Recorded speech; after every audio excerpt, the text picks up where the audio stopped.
অর্থ উপদেষ্টা ডক্টর সালাউদ্দিন আহমেদ জাতির সামনে 2025 থেকে 2026 অর্থ বছরের জাতীয় বাজেট উপস্থাপন করবেন। সোমবার বিকেল 3টায় বেতার ও টেলিভিশনের মাধ্যমে এই বাজেট ঘোষণা করবেন তিনি। প্রতি বছর বাজেটে দাম বাড়ে সিগারেটের, তাই প্রশ্ন উঠছে এবারও কি দাম বাড়ছে সিগারেটের? এই প্রশ্নের উত্তর হ্যাঁ।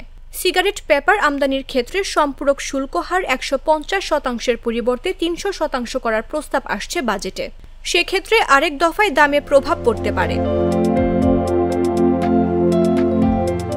গত জানুয়ারিতে সিগারেটের 4টি স্তরের দাম ও শুল্ক দুটোই বাড়ানো হয়েছিল।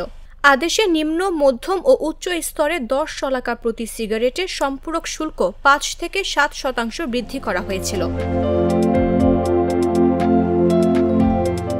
ফলে প্রস্তাবিত বাজেটে এই বিষয়ে নতুন সিদ্ধান্ত নেওয়া হচ্ছে না। তবে বাণিজ্যিক আমদানিকারক কর্তৃক সিগারেট পেপার আমদানির ক্ষেত্রে সম্পূরক শুল্ক হার 150%-র পরিবর্তে 300% করার প্রস্তাব আসছে বাজেটে। সেক্ষেত্রে আরেক দফায় দামে প্রভাব পড়তে পারে। অর্থ মন্ত্রণালয় সূত্রে জানা গেছে, 2025 থেকে 26 অর্থ বছরের জন্য 7,90,000 কোটি টাকার বাজেট পেশ করা হতে পারে, যেখানে করের লক্ষ্যমাত্রা ধরা হতে পারে 5,64,000 কোটি টাকা। বাজেটে ঘাটতি ধরা হতে পারে 2,26,000 কোটি টাকা। মামদুহা রাইসা, জাগো নিউজ।